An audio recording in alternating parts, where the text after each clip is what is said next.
Militer Rusia merilis rekaman momen tempat berkumpul pasukan detasemen UAV Ukraina dibombardir. Rekamannya diunggah di Telegram pada Kamis 24 Oktober 2024. Dalam keterangan unggahan disebutkan, titik penempatan sementara detasemen UAV Angkatan Bersenjata Ukraina di Kurakovo terkena bom udara FAB-3000 Rusia. Selama operasi tersebut, sekitar 50 operator dan instruktur serta 7 senjata Ukraina dan peralatan militernya dihancurkan.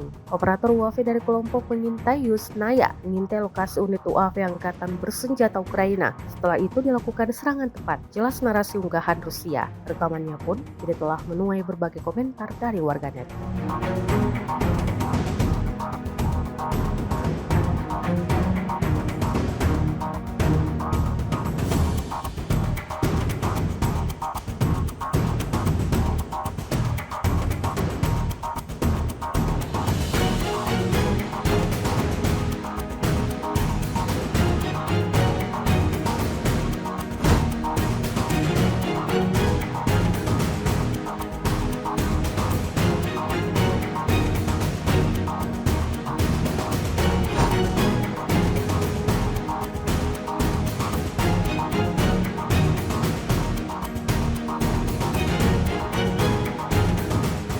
Download Tribun X sekarang, menghadirkan lokal menjadi Indonesia.